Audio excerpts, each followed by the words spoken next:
तो कल मैंने जब मिर्ज़ापुर सीज़न 3 का रिव्यू अपलोड किया, उसके बाद मैंने बाकी लोगों के रिव्यूज़ देखे और पढ़े और मैंने नोटिस किया कि यार काफ़ी लोगों को सीज़न 3 पसंद ही नहीं आया। काफ़ी लोगों को स्लो लगा, काफ़ी लोगों को बहुत सारी चीज़ें लगे and I can definitely understand and I can definitely see कि उन सारी चीज़ों के पीछे क्या बड़े बड़े रीजंस थे और इन सारी चीज़ों के बारे में हम वीडियो के एंड में जाके बात करेंगे। लेकिन फिलहाल हम सबसे मेन चीज़ के बारे में बात कर लेते हैं और वो है सीज़न 3 की एंडिंग, उसका फ्यूचर प्रॉस्पेक्ट्स। और बेसिकली ये वीडियो एक स्पॉइलर डिस्कशन होने वाला है, एट द सेम टाइम ये एक एंडिंग एक्सप्लेन वाला भी वीडियो होने वाला है। तो थोड़ा बहुत पेशेंस के साथ देखना, बट आई एम श्योर कि आपको मजा आएगा वीडियो देखते हुए। तो शुरुआत करते हैं। अब देखो, इस सीजन का जो सबसे बड़ा मेजर पॉइंट था जिसके बाद से सारी चीज़ें एकदम बदल सी गए, वो थे रॉबिन के आंखों का हो जाना फ्रॉम गुड्डू पंडित की उंगलियां। मतलब literally Guddu Pandit just popped robin की आंखें, मतलब जो भी सारे वो चीज़ें थे, बहुत ही ज़्यादा शॉकिंग सीन था वो। और उस सीन का ये भी एक अच्छा मुझे वो लगा कि देखो यार, हम कितने ज़्यादा थीरीज बना रहे थे around the character of robin कि रॉबिन शायद से शरद का भाई हो सकता है या फिर वो ट्रू एयर हो सकता है मिर्ज़ापुर के गद्दी का। क्या क्या सारी चीज़ें हमने इमेजिन करके रखी थी, क्या क्या सारी थीरीज बना के रखी थी, और वो सारी की सारी थीरीज बिल्कुल से एकदम से गलत साबित होती है। और वो पॉइंट मुझे अच्छा लगा सीज़न 3 में। और वो शॉकिंग पॉइंट बस हमारे लिए ही शॉकिंग नहीं था, लेकिन गुड्डू पंडित के लिए भी और उसके फैमिली के लिए भी बहुत ही ज़्यादा शॉकिंग था। क्यों? क्योंकि he didn't intend to kill Robin. Guddu का इंटेंशन ही नहीं था रॉबिन को मारना, लेकिन जिस मोमेंट पे वो उस सीन में एंटर करता है, उनके घर में एंटर करता है और जो सारी चीज़ें वो देखता है, तो उसके बाद बस एक और एक के बाद एक चीज़ एस्केलेट होते ही जाते हैं एंड विदाउट इवन नोइंग वो रॉबिन को मार देता है। और उसके बाद ये जैसे भी उसका रिएक्शन था, एकदम मतलब जैसे भी सारे रिएक्शन था, तो उसके लिए मैं डेफिनेटली कमेंट करना चाहूँगा अली फजल की एक्टिंग को। He just ate that role then and there. बहुत ही सही एक्टिंग करी उन्होंने और मुझे वो काफ़ी ज़्यादा पसंद आया। अब तुम एक और बार चीज़ नोटिस करो कि वो सीन में वो उसे मारने नहीं गया था, लेकिन वो मार देता है और उसके बाद से उसका जो पूरा डाउनवर्ड वो जो स्पाइरल जाता है, मतलब वो पूरे जो उसका डाउनफॉल शुरू होता है, वो वही पॉइंट से होता है। लेकिन उसके पीछे जो मेन रीज़न था कि वो इतना अनहिंज्ड क्यों हो गया था, तो वो था गोलू की डेथ। गोलू का डेथ का जो सीन था, अब हम सबको ही पता है कि वो बस एक सेटअप था गुड्डू को ललचाने के लिए, और जो भी सारी चीज़ें थे, मतलब जो भी सारा छोटे का प्लान था, तो वो हम सबको पता ही था जब। लेकिन गुड्डू के लिए तो वो वैसा नहीं था, और गुड्डू का उस टाइम से पूरा का पूरा वो थोड़ा बहुत मतलब वैसा हो गया था कि यार मैं जो भी करता हूँ, जिसके भी पास आता हूँ, सब मर जाते हैं। बबलू, स्वीटी, फिर अभी गोलू भी, तो वो पूरी तरीके से टूट गया था। फिर उसके बाद वो सारे बर्फी वो सब करने लग जाता है। लेकिन एनीवेज, गुड्डू की डेथ का scene was another pivotal point पूरे गुड्डू के डाउनफॉल के लिए। और यहाँ पे खेल आता है शत्रुघ्न के कैरेक्टर का। अब शत्रुघ्न के कैरेक्टर का क्लोजर क्या हुआ वो हमने सीजन 3 में नहीं देखा। डेफिनेटली वो एक एंटागनिस्ट होने वाला है सीजन 4 में, और यहाँ पे इस बार तो यार गोलू गुड्डू दोनों मिल के जाएंगे शत्रुघ्न को मारने के लिए। और शत्रुघ्न का कैरेक्टर भी अभी काफ़ी इंटरेस्टिंग जंक्शन पे खड़ा है, क्योंकि अब पता ही है कि वो छोटे हैं एंड मतलब सोलोनी के साथ वो पूरा छोटे बड़े वाला एंगल। फिर उसके बाद लेकिन जो मुझे ज़्यादा इंटरेस्टिंग लगता है वो उसका रिलेशनशिप है अलॉन्ग विद दद्दा, क्योंकि दद्दा तो हमेशा ही उसको मतलब वो एक सीन में बोलता भी है कि जब हम कुछ करते नहीं है तो बोलते कुछ करते नहीं हो, और जब हम कुछ करने जाते हैं तब हम उसे सपोर्ट नहीं करते हो, हाथ खींच लेते हो, हाथ बांध लेते हो, जो भी सारी चीज़ें थे। लेकिन यहाँ पे इंटरेस्टिंग होगा कि क्या शत्रुघ्न दद्दा के अगेंस्ट जाएगा और मे बी उन्हें मार देगा, एंड फिर उनका जो भी बिजनेस है वो एक्सपांड करेगा, जो भी सारी चीज़ें करेगा, एंड मोस्ट लाइकली शत्रुघ्न का कैरेक्टर भी वो एक डाउनवर्ड स्पाइरल में ही जाने वाला है। And I don't think he can survive season 4 if season 4 is the end game. अब जो गुड्डू का सरेंडर करने वाला सीन था, तो उसके पीछे भी एक बड़ा सा प्लान था माधुरी का, लेकिन मतलब जो कोर्ट में वगैरह वो पूरा सीन था। लेकिन यहाँ पे जो माधुरी का प्लान है वो एग्जीक्यूट नहीं होता है। ये भी मुझे इंटरेस्टिंग लगा, क्योंकि माधुरी ने एक अच्छा खासा जाल बिछा के रखा था जो एग्जीक्यूट नहीं हुआ। लेकिन कुदरत के निज़ाम जो भी तुम कह सकते हो, तो उसके बदौलत गुड्डू खुद ही स्पाइरल डाउन द लाइन चला गया, फिर उसने खुद ही सरेंडर कर दिया, जो भी सारी चीज़ें करे। लेकिन फिर यहीं पे एक अलग ओपनिंग तैयार होती है माधुरी के कैरेक्टर के लिए। अब देखो, अब सीधा बात करते हैं एंडिंग के ऊपर कि एंडिंग में क्या हुआ। अब देखो, सबसे बड़ा सवाल था कि कालीन भैया ने क्यों शरद को मार दिया, कालीन भैया ने क्यों सबको मार दिया। तो probably, most likely, may be, definitely ये सारा माधुरी ने ही कालीन भैया को ब्लैकमेल किया था। क्योंकि अगर तुम 1-2 मिनट के लिए कालीन भैया के कैरेक्टर के बारे में बात करते हैं, अब देखो कालीन भैया का कैरेक्टर इस सीज़न में साफ साफ बोलता है कि जो हमारी गद्दी की रेस है तो हम उसको कब का ही छोड़ चुके हैं, और ये हमने सीज़न 2 में देखा था, उसका ही वो पूरा कॉल बैक था कि सीज़न 2 के एंड में उन्होंने गद्दी त्याग दी थी और मुन्ना को बोला था कि आपसे आप हो किंग ऑफ मिर्ज़ापुर। लेकिन अभी वो पूरा मतलब मौत के दरवाजे में घुस के वापस पीछे आ गए, और इसलिए वो शरद को ओ करती है कि अच्छा हाँ भाई ठीक है शरद, अब तुम बन जाओ किंग ऑफ मिर्ज़ापुर, और हम टोटली बैक सीट ले चुके हैं। अब यहाँ पे उन्होंने टोटली बैक सीट ले लिया है, लेकिन यहाँ पे उनके लिए सबसे इंपॉर्टेंट चीज़ क्या है, वो है to reunite with his wife and with his लल्ला विद हिज सन, और उससे भी ज़्यादा कुछ इंपॉर्टेंट उनके लिए है ही नहीं। तो इसलिए माधुरी उन्हें ब्लैकमेल करती है और बोलती है कि अगर आपको अपने फैमिली को मिलना है तो मेरे लिए कुछ काम करने पड़ेंगे। And definitely that massacre that happen at वो जो भी सारी टेबल की मीटिंग थी, तो वहाँ पे शरद को मारना, बाकी सारे बाहुबलीज को मारना from Kaleen Bhaiya, that was definitely the blackmailed plan of Madhuri. और लेकिन माधुरी के यहाँ पे इंटेंशंस क्या थे? अब माधुरी को तो शरद से वो बदला भी पूरा हो गया कि शरद ने ही उसके पप्पा को मरवाया था, सीएम को मरवाया था, सीएम एसपी यादव को मरवाया था, तो वो बदला उससे पूरा हो गया। फिर उसके बाद जितने भी सारे बाहुबली थे बाकी के, वो भी एक झटके में मर गए।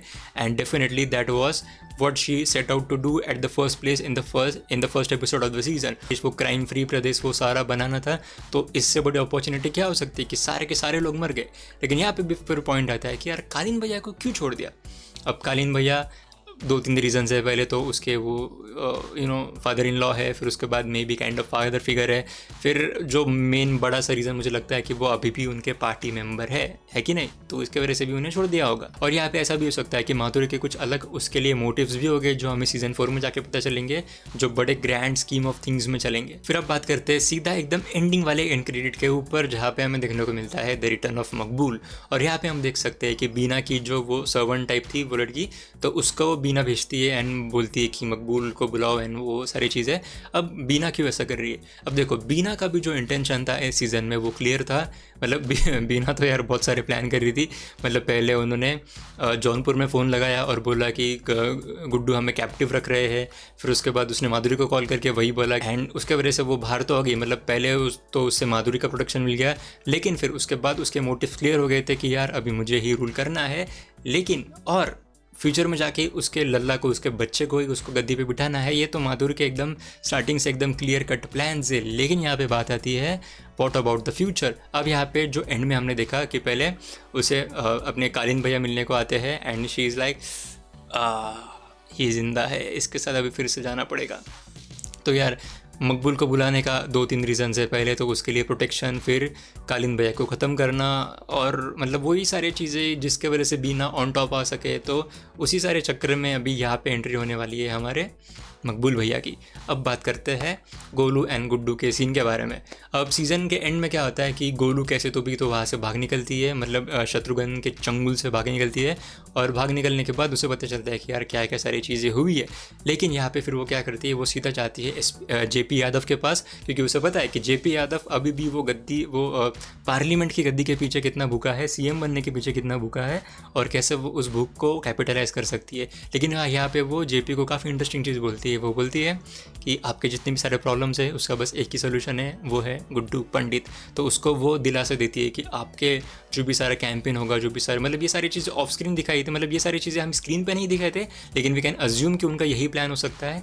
और जो हमें सीज़न 4 में फ्रूटिशन में आते हुए देख सकते हैं, जैसे कि बेसिकली यही था कि यार गुड्डू पंडित को वहाँ से निकालने में हमारी मदद करो, और हमारा जो भी बाहुबल है सपोर्ट है वो आपको पॉलिटिकल लेवल पे देखने को मिल जाएगा, और ग्राउंड लेवल पे और पॉलिटिकल लेवल पे देखने को मिल जाएगा। तो वो उसका मास्टर प्लान था, जिसका वजह से वो गुड्डू को निकालने में सफल हो जाती है। और गुड्डू के निकालने का जो जेल से निकालने का वाला भी सीन था, तो वहाँ पे भी हमें एंड में दिखाई देते हैं कालीन भैया जो डेफिनेटली गुड्डू को मारने को गए थे, लेकिन फिर वहाँ पे पता चलता है उन्हें कि यार ही गॉट प्लेड, गुड्डू तो वहाँ पे है ही नहीं। लेकिन अब बात करते हैं अगले सीजन के बारे में। अब देखो ये सारा सीजन बेसिकली एक सेटअप ही था सीजन 4 में जाने के लिए, लेकिन हम सीजन 4 में कुछ इंपॉर्टेंट कैरेक्टर्स देखते हैं और उनके रोल क्या क्या हो सकते हैं, फिर उनके मोटिव्स क्या क्या हो सकते हैं, उसके बारे में थोड़ी सी बात करेंगे।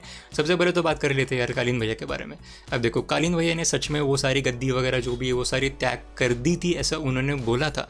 हाँ बस बोला था, लेकिन अभी मे बी क्योंकि कोई कंपटीशन है नहीं, तो वो definitely he will be the runner of entire Purvanchal, east west सब गया भाड़ में, सबको सब कंट्रोल करेंगे हमारे कालीन भैया ही, and he will be back in the power. और फिर उसका भी वही इंटेंशन होगा कि यार उसके बाद उसका जो अभी बेटा जो अभी जिंदा है उसको ही बिठाया जाए, तो वो कालीन भैया का मोटिवेशन हो सकता है। लेकिन अभी कालीन भैया के आगे पीछे भी तो काफ़ी सारे लोग हैं जो उनके जान के पीछे पड़े हैं। फॉर एग्जाम्पल शरद की मम्मी भी तो आ सकती है, क्योंकि शरद की मम्मी भी तो अभी तक जिंदा है, और क्या पता कहाँ से कोई एक और बच्चा निकल के आ जाए और शरद की मम्मी उसे ग्रूम करे टू गेट द बदला on Kaleen Bhaiya and of course on Madhuri as well. यहाँ पे बात करेंगे हम माधुरी के ऊपर। अब यहाँ पे बात करेंगे हम माधुरी के ऊपर। अब माधुरी के जो मेन इंटेंशंस थे, बेहमुद प्रदेश, वो सारा मतलब क्राइम फ्री प्रदेश एंड वो सब, वो तो सारे फुलफिल हो गए। फिर शरद से जो बदला था उसके पप्पा के डेथ का, वो भी पूरा हो गया।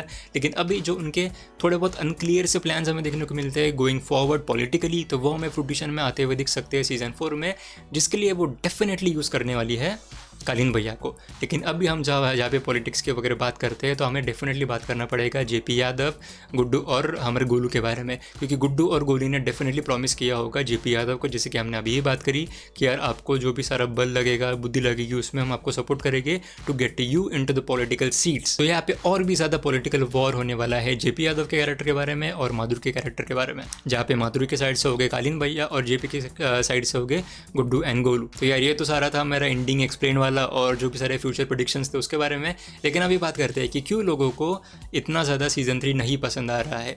अब देखो क्लियर सा एक बात हमें देखने के बाद सीज़न 3 समझ में ही आती है कि सीज़न 3 इस काइंड ऑफ वो स्लो बर्न वाला पूरा सीज़न, और ऐसा देखा जाए तो सीज़न काफ़ी लंबा भी लगता है और स्लो भी लगता है, तो जिसके वजह से लोगों को बोर लगता है। और जो भी सारे पहले चीज़ें प्रॉमिस करे गए थे कि भौकाल एंड ये एंड वो, तो उतना ज़्यादा एक्शन हमें देखने को नहीं मिलता है इस सीज़न में। हाँ गोरी ब्रूटल वायलेंस वगैरह तो है, जैसे कि आपको पता है कि मैं कौन से सीन्स के बारे में बात कर रहा हूँ, तो वो जब आते हैं तब तो वो अच्छे लगते हैं, लेकिन वो कंसिस्टेंटली बेसिस पे रेगुलर इंटरवल्स पे नहीं है, जो एक एंटरटेनिंग फैक्टर बनता है कोई भी सीरीज़ में, तो वो यहाँ पे मिसिंग था। फिर उसके बाद एक स्टार कैरेक्टर मिसिंग था, फॉर एग्जांपल मुन्ना भैया जैसा वो कैरेक्टर जिसके साथ हम इमोशनली भी अटैच थे और जो एक एंटरटेनिंग कैरेक्टर था। मुन्ना भैया का आप कुछ भी बोलो, लेकिन वो जब भी आता था जान फूंक के जाता था पूरे सीन में, और काफ़ी एंटरटेनिंग वो कैरेक्टर था जब भी वो जो भी चीज़ें करता था। तो मिसिंग दिव्येंदु शर्मा मुन्ना भैया was a big deal in this season, और उन्होंने इस सीज़न में काफ़ी ज़्यादा पॉलिटिक्स में घुसने के भी चांसेस लिए कि पूरी तरीके से पॉलिटिक्स के ऊपर ही पूरा का पूरा शो है और एक्शन कम है, तो मे भी लोगों को वो बोर हो सकता है। लेकिन मैंने खुद के रिव्यू के कुछ कमेंट्स पढ़े तो काफ़ी लोगों को उन पॉलिटिक्स में भी इंटरेस्ट आया और मुझे भी वो इंटरेस्टिंग लग रहा था। बेशक थोड़ा कभी ना कभी तो बोर होगा ही, लेकिन पॉलिटिक्स में इंटरेस्ट आकर अगर आप लोग इस सीज़न को देखते हुए तो आपको ज़रूर से मज़ा आएगा। फिर इस सीज़न में कालीन भैया के कैरेक्टर काफ़ी कम टाइम के लिए था, मतलब एक्सटेंडेड कैमियो कह सकते हो आप, तो उसके लिए भी लोगों को लग रहा होगा कि यार ये क्या है, क्योंकि अभी तक तो the entire Mirzapur was about Guddu Golu Munna कालीन मकबूल, और यहाँ पे सारे कैरेक्टर्स ऑलमोस्ट मिसिंग थे और बस गुड्डू और गोलू ही फोर फ्रंट पे थे। तो काफ़ी लोगों को वो भी थोड़ा सा खटका होगा कि यार कालीन भैया इतना कुछ है नहीं। और उसके बाद भी एक जो हमारा फ़ैन फेवरेटनेस होता है कुछ कैरेक्टर्स के साथ, जैसे कि पहले सीज़न में गुड्डू गोलू और स्वीटी और हमारा बबलू भी था। फिर सेकंड सीज़न में मुन्ना के लिए सब रूट कर रहे थे, कैसे भी करके कुछ भी करके रूट कर रहे थे थोड़े बहुत इससे। लेकिन यार सीज़न 3 में कोई भी ऐसा इमोशनल कनेक्ट वाला कोई कैरेक्टर है नहीं, और वी कैन डेफिनेटली से कि इस सीज़न में उन्होंने शरद को वो एकदम सेंटर स्टेज रखने की कोशिश करी है, लेकिन फिर भी शरद से लोगों का इतना ज़्यादा वो इमोशनल कनेक्शन नहीं होगा। इसके वजह से भी लोगों को लगा होगा कि यार थोड़ा बहुत डाइसी लगा होगा सीज़न। लेकिन हाँ ये सारे मेरे रीजंस थे कि क्यों लोगों को लगा होगा कि सीज़न में भी थोड़ा सा बोर होता हुआ नज़र आता है। लेकिन एनीवेज प्लीज़ मुझे नीचे कमेंट्स में बताओ कि तुम्हारे क्या क्या थ्योरीज है सीज़न 3 के बारे में और अपकमिंग सीज़न 4 के बारे में भी, और क्या तुम एग्री करते हो कि मेरा जो क्लैरिफिकेशन था कि क्यों लोगों को ये सीज़न में भी थोड़ा बहुत बोर लगा होगा। और तुम डेफिनेटली जाके मेरा सीज़न 3 का रिव्यू यहाँ पे चेकआउट कर सकते हो। और मैं तुम्हें डेफिनेटली एक मूवी रिकमेंड करूँगा थिएटर्स में लगी हुई है, उसका रिव्यू अब यहाँ पे देख लेना, नाम है मूवी का किल। पहले रिव्यू देखो फिर जाके डिसाइड करना मूवी देखनी है या नहीं। Anyways as always thank you so much for watching.